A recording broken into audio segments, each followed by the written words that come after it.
There are people in your life right now who are slowly dismantling your soul, and they're doing it with a smile. They don't shout. They don't threaten. In fact, they may appear kind, helpful, even charming. But behind their niceness is a quiet corrosion, a silent form of control.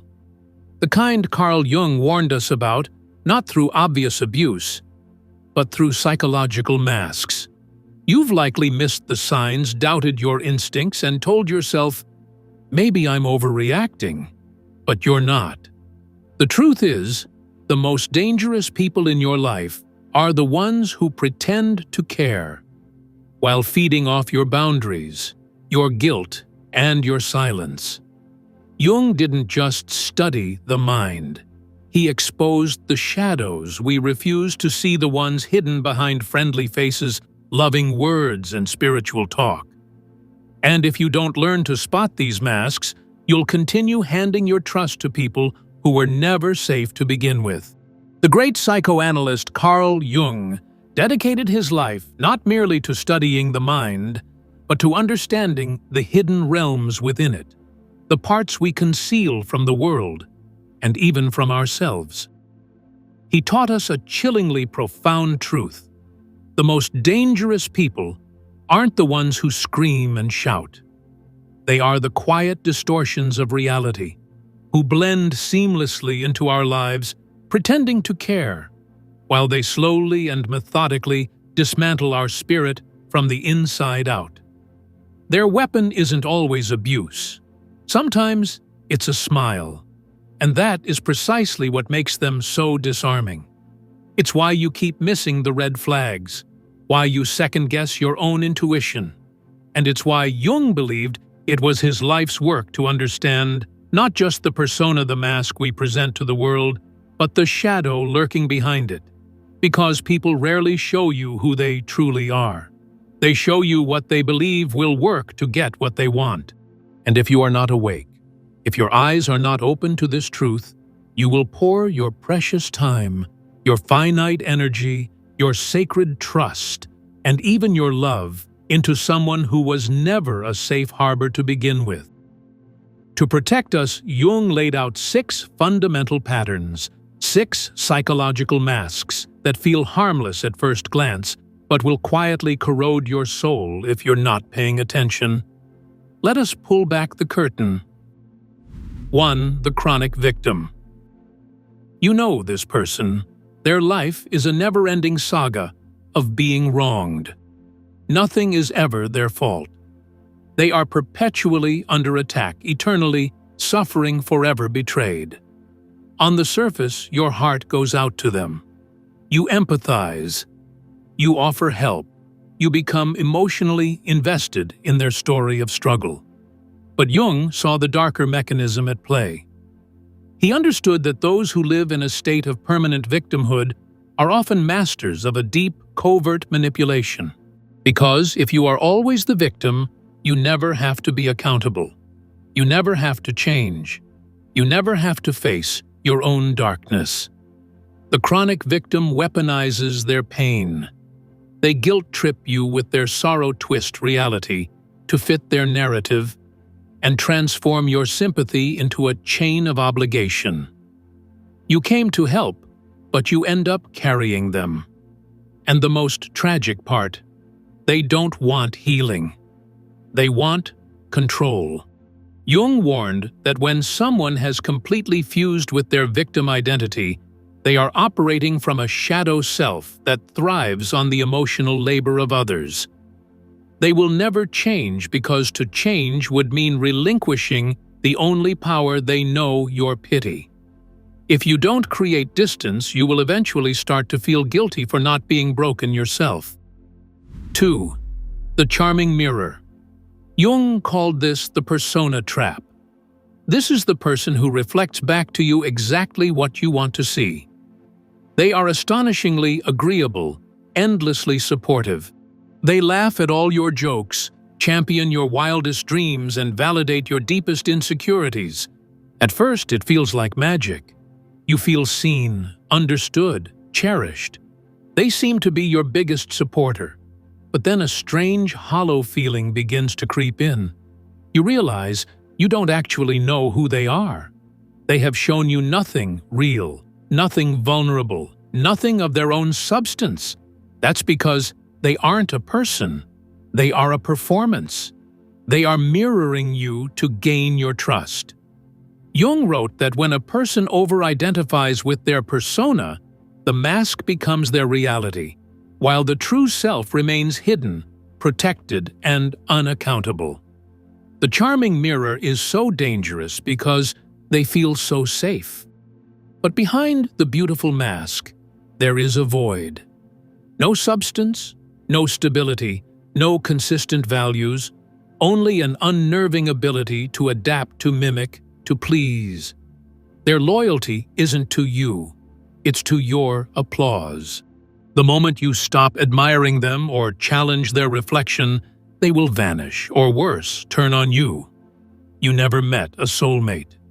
You met your own reflection in their carefully crafted performance. And trusting them is like trying to shake hands with smoke. 3. The passive-aggressive enabler. This archetype is the master of subtlety, an artist of emotional erosion. They don't criticize you openly. They don't fight you directly. Instead, they plant seeds of doubt with devastating precision. You share a dream, and they'll nod with a warm smile, only to later say something like, "Wow, that's incredibly ambitious. I just worry you might be disappointed." Or, "You're so brave to even try something like that. I don't think I could ever risk failing so publicly." It sounds like support, doesn't it? But it's poison wrapped in concern. Jung would identify this as the shadow of the helper. These individuals don't attack your decisions, they slowly chip away at your confidence. They present their fear as logic, their judgment as maturity, and their limitations as loving concern. If you are not deeply conscious, you will begin to internalize their anxieties as your own. This type is especially dangerous because they pretend to empower you while quietly ensuring you never outgrow them.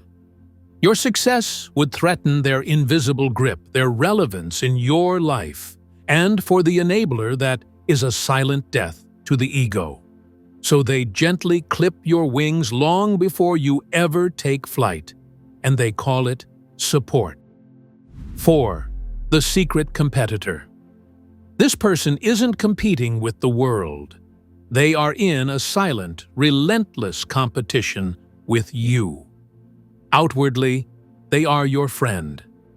They applaud your successes and act happy for you. But pay attention to the energy.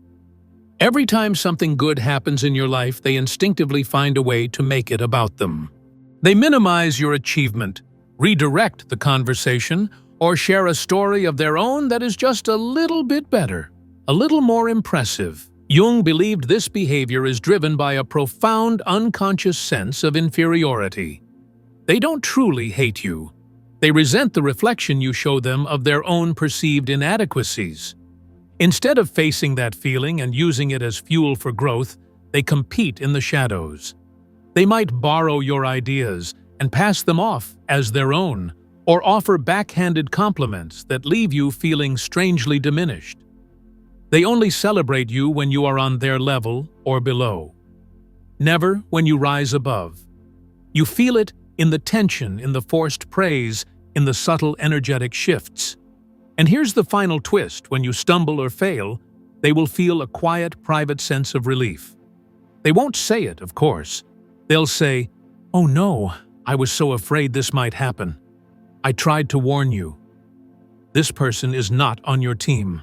They are a rival playing the role of a confidant, just to stay close enough to sabotage you emotionally.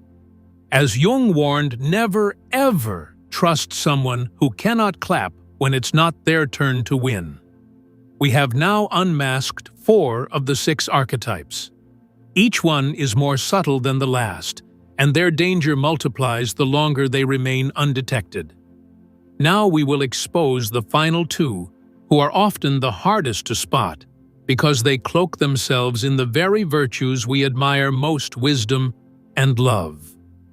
I am the spiritual narcissist, the wise one. This is the person who presents themselves as enlightened, emotionally advanced, and spiritually grounded. They speak in soft, measured tones, quoting philosophy and referencing healing alignment and shadow work. They seem to be above conflict, above ego, a beacon of tranquility. In truth, they are deeply attached to one thing being perceived as superior. Jung would call this a split psyche, where the conscious mind clings to a spiritual identity, while the unhealed shadow, full of controlled judgment and superiority, leaks out in quiet, condescending ways. Their danger lies not in force, but in invalidation. They don't dominate you by arguing. They dominate you by always being the calm one, making you feel like you are emotional unhealed or spiritually inferior anytime you express a dissenting view or a raw emotion. They'll say things like, "It sounds like that's a trigger you haven't dealt with yet," or "I'm just holding space for your projection." It sounds profound, but it's a devastating power play. They use the language of therapy and spirituality to dismantle your reality. You can't confront them because they will reframe your legitimate anger as a personal flaw. They haven't transcended their ego. They've just given it robes and crystals. They buried it under enlightened concepts and called it transcendence. Trusting them for guidance is a trap because they don't want to help you grow. They want to keep you small, confused, and forever in need of their clarity. They don't want equals. They want disciples. 6. The empathic controller. Jung wrote extensively about projection, the unconscious act of assigning our own needs, wounds, and intentions onto others. This final type is a master of it, the empathic controller. They feel everything. They sense your moods, read your body language, and pick up on the unspoken tension in a room. They cry with you, comfort you, and make you feel profoundly seen. At first, this feels like the deepest connection you've ever known. But over time, their sensitivity becomes a cage. You begin to tiptoe around them, carefully managing your own behavior so as not to disturb their energy. You suppress your frustration because you know it will overwhelm them. Before you know it, you are no longer expressing yourself freely. You are managing their emotions. They have subtly convinced you that their pain is your fault. Jung warned of this insidious danger. Many who claim to be highly sensitive are actually projecting their own unhealed chaos outward, demanding the world organize itself around their wounds. They don't want true connection. They want emotional safety at your expense. And if you fail to provide it, they crumble, and you are cast as the villain, insensitive, cold, unstable. But it was never your storm to calm. They simply never learned how to hold it themselves, so they placed it in your hands. If you are not careful, you will spend years trying to regulate someone who has abdicated all personal responsibility. You'll mistake their emotional chaos for depth, their sensitivity for purity, and their control for closeness. By the time you realize it, your very identity has become entangled in their emotional tempest. That isn't love. It's psychological submission. And Jung's advice was unequivocal: walk away. Because this person will never say they are dangerous. They'll just say they're feeling too much. And unless you are deeply rooted in yourself, you will start to believe them. The deeper warning. So now you ask, why do these people exist? Jung's answer is brutally clear: because they never met their own shadow. So now they make you carry it. They never faced their manipulative tendencies, so they project manipulation onto others. They never admitted their need for control, so they control in the name of love and support. They never took responsibility for their own pain, so they made it your job to fix it. These people are not rare. They are everywhere, and they thrive in spaces where good-hearted people don't know how to defend their own energy. But here is the real warning, the one most people miss. You attract what you haven't yet integrated within yourself. If you are constantly attracting manipulators, there's a part of you that is still afraid to stand firmly in your own truth. If you are always surrounded by victims, there is a part of you that needs to be needed to feel valuable. If you are betrayed by charming people, you are still seeking external approval more than you trust your internal clarity. This isn't about blaming you, it's about empowering you. The shadow attracts the mask. Jung taught that your shadow contains everything you were taught to repress: your anger, your healthy selfishness, your intensity, your boundaries. So you buried them. You became nice, agreeable, helpful. But in doing so, you traded away your armor. You lost your instincts. When you repress your righteous anger, you tolerate disrespect. When you repress your intuition, you ignore red flags. What to do now? If this message resonates deeply good, it means something within you is waking up. It means you are done being easy to manipulate. Here is how you move forward. 1. Audit your circle. Ask yourself, who drains me? Who confuses me? Who am I constantly explaining myself to? If someone requires constant justification for your boundaries, they aren't confused. They are avoiding accountability. Let them go, silently, without guilt. 2. Let your shadow speak. Stop trying to be perfect. Allow yourself to say no. Allow yourself to feel anger. Allow yourself to question intentions. Your shadow isn't evil. It is your sacred protector. As Jung said, one does not become enlightened by imagining figures of light, but by making the darkness conscious. 3. Stop explaining. The people who deserve a place in your life will not require an explanation for your boundaries. They will feel them, respect them, and meet you with their own clarity. The toxic ones will demand justifications. Let them. Your energy is too precious to be spent on convincing the unwilling. 4. Trust what you felt the first time. That initial gut feeling, that moment of hesitation, that quiet inner voice that whispered, "Something's off here," that wasn't paranoia. That was your soul's intelligence reading patterns your conscious mind hadn't yet processed. Start honoring it. The final word. Carl Jung didn't want you to fear the world. He wanted you to stop fearing your own inner knowing. The more of your own shadow you integrate, the fewer toxic people can get close to you. Not because you build walls, but because your very energy becomes a frequency they cannot match.